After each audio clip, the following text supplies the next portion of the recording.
एक छोटी सी कहानी सुनाती हूं आपको। मनगढ़ंत कहानी है लेकिन सीख सुनने लायक है। एक युवक रहता है 30 साल के आसपास। सुबह उठता है, उठे तो उठते ही उसके सामने यमराज बैठे हैं। कौन बैठा है? यानी अंत समय। अब वो बौखला उठा, कैसे कैसे अंत समय? अरे अभी तो कुछ भी नहीं किया, इतना कुछ करना बाकी है, परिवार को कुछ पता ही नहीं है, मेरे बाद वो क्या करेंगे? यमराज के मुझे नहीं पता, आज की जो लिस्ट निकली है उसमें तुम्हारा नाम है, इसीलिए आप यमराज से ऐसे बातें नहीं कर सकते। ये कहानी है बस, वो आएंगे और ले जाएंगे। तो उसने थोड़ा अपना दिमाग लगाया। उसने कहा कि ठीक है, मुझे सुबह उठ के चाय पीने की आदत है, तो एक कप चाय पीते और चलते। यमराज ने कहा ठीक है। तो यमराज की चाय में उसने नींद की दवा मिला दी। यमराज सो गए। उसने वो लिस्ट निकाली, उसमें अपना नाम ऊपर से हटाकर एकदम नीचे लिख दिया कि मुझे अच्छा खासा समय मिल जाएगा। अब यमराज उठते हैं। यमराज ने कहा कि चलो। उसने कहा हाँ चलो, आपने सही कहा कि लिस्ट के हिसाब से तो काम करना ही पड़ेगा, तो चलिए।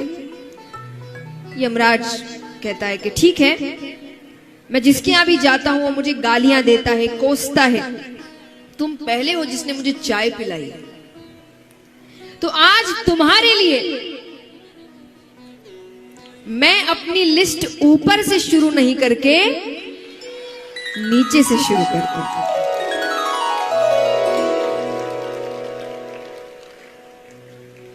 गया वो ऊपर। अब सीख है, अब सुनो। वो ऊपर जाता है तो भगवान उससे मिलते हैं। भगवान उसको कहते हैं कि तू करता वही है जो तू चाहता है, कि तू करता वही है जो तू चाहता है, पर होता वही है जो मैं चाहता हूं। कि तू करता वही है जो तू चाहता है, पर होता वही है जो मैं चाहता हूं। तो तू कर वही जो मैं चाहता हूं, फिर होगा वही जो तू चाहता है। सब होगा, पर भगवान के दिखाए हुए रास्ते पर चलो। जल्दबाजी करने की कोशिश करोगे तो फिर इधर उधर हो जाओगे, क्योंकि भगवान के रास्ते में देर लगती है लेकिन काम पक्का होता है। और हमारे रास्ते में शॉर्टकट में मिल सब जाता है, आगे जाके फंस जाते हैं। तो इस प्रकार भगवान ने जरासंध का वध किया। अब आगे प्रसंग आता है, पांडवों ने एक मायावी महल बनाया, कौरवों को बुलाया जाता है। मायावी महल है, दुर्योधन को समझने में समय लग गया। उन्हें ठोकर लगती है, वो गिर जाते हैं। सामने से द्रौपदी जी जा रही थी। उन्होंने मजाक में कहा, अंधे का पुत्र अंधा। उस दिन महाभारत के युद्ध का बीज रोपण हो गया। दुर्योधन अपने मामा के पास आते हैं। आप किसके पास सलाह लेने आते हैं बहुत मायने रखता है। क्या गलत पांडवों के साथ नहीं होता था? होता था, बहुत बार हुआ है। पर पांडव सलाह लेने किसके पास जाते थे? कृष्ण के पास। दुर्योधन के साथ गलत हुआ, दुर्योधन सलाह लेने कहां गया? शकुनी मामा के पास। सिर्फ सलाहकारों ने युद्ध रच दिया। देखिए, आप किससे सलाह लेते हैं ये बहुत मायने रखता है। हर किसी से सलाह मत लीजिए जो मन में आ रहा है कह रहा है, नहीं। बहुत सोच समझकर सलाह लीजिए लोगों से। तो दुर्योधन गए, शकुनी मामा ने कहा चिंता मत करो, मेरे पास पासे हैं जो मेरे वश में हैं, हम धृत क्रीड़ा का खेल करेंगे, जुआ। तुम जीत जाओगे, वो सब हार जाएंगे, तो तुमको जैसा बदला लेना है वहां वो बदला ले लेना। खेल आरंभ होता है। धीरे धीरे पांडव सब कुछ हार गए।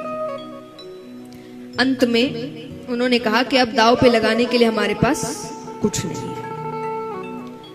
तब कौरव कहते कैसे कैसे नहीं है, अभी तो द्रौपदी है।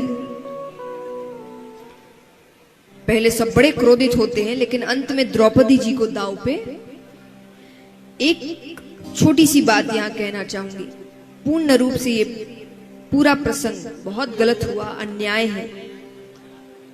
पर जब ये बात उठाई जाती है कि द्रौपदी जी को दांव पे लगाया गया क्योंकि औरत है, औरतों को समान, वहां पर दांव पे लगाने वाले युधिष्ठिर थे और उसने अपने सब भाइयों को दांव पे लगाया था। वो समय है कि जो बड़े होते हैं उनका हक होता है हर चीज पे, तो सिर्फ औरत को दांव पे नहीं लगाया था, मर्द भी दांव पे लगे थे। एंड युधिष्ठिर ने एक एक करके अपने सारे भाइयों को दांव पे लगाया था और सब दास बन गए थे। तो यहां पर सिर्फ ऐसा नहीं कि सभी पांडवों ने मिलकर एक द्रौपदी को दांव पे लगाया, नहीं, सबके सब दांव पे लगे थे। जैसे जैसे हारते गए वैसे एक एक पांडव हारता गया। अंत में वो पूरे परिवार में वो बची थी।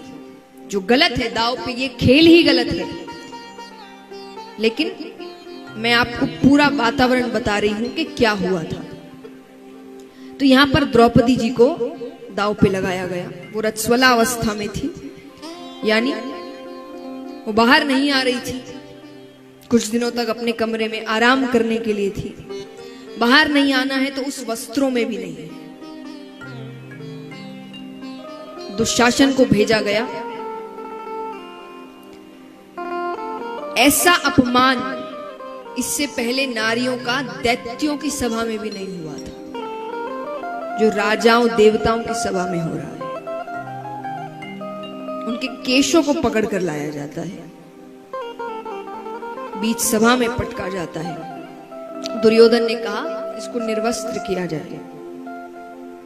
साड़ी खींचने लगते हैं। उसने कुछ देर तक अपने दांत में दबा कर रखी, पर कितनी देर तक? वो बहुत शक्तिशाली है दुशासन। अंत में जब हारने लगती है तब दोनों हाथ ऊपर उठाती है, हे परम पिता परमेश्वर मेरी रक्षा करो, हे द्वारिका के नाथ मेरी रक्षा करो, हे द्वारिकाधीश मेरी रक्षा करो। उसके बाद जो साड़ी बढ़ने लगती है, बढ़ते बढ़ते बढ़ते बढ़ते बढ़ते कपड़ों का पहाड़ लग जाता है वहां पर वो साड़ी शरीर से नहीं हटी। थक जाता है दुशासन, पर वो साड़ी भगवान उसके शरीर से हटने नहीं देते। इसके बाद भीम बहुत क्रोधित होते हैं, प्रतिज्ञा लेते हैं कि जो दुर्योधन है इसकी छाती फाड़ कर इसका लहू पीऊंगा मैं। दुशासन जिसने द्रौपदी के वस्त्रों को हाथ लगाने की हिम्मत की है, इसके दोनों हाथ उखाड़ कर फेंक दूंगा। लेकिन वो सब बात की बातें, पहले उनको वनवास होता है। वनवास के बाद वापस आए, अपना राज्य मांगा। दुर्योधन ने कहा युद्ध करो और ले जाओ।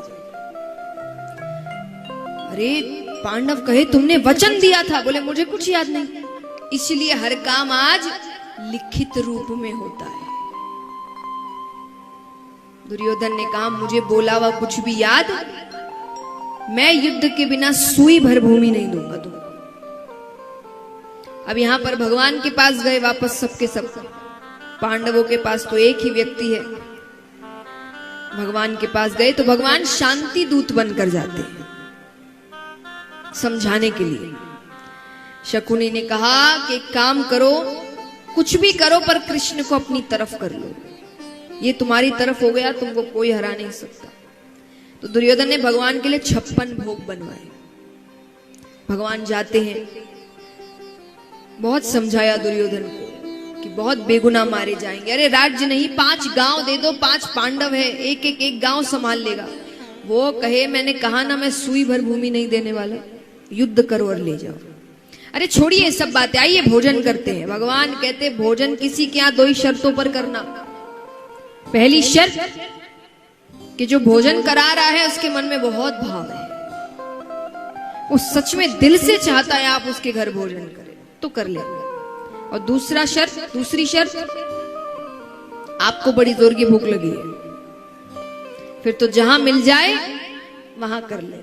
भगवान कहते हैं यहाँ दोनों ही शर्तें नहीं है। ना तो तुम्हारी आंखों में मुझे इतना सा प्रेम नजर आ रहा है और ना मुझे इतनी कोई भूख लगी है। भगवान कहते मैं तो विदुर जी के यहाँ भोजन करूंगा।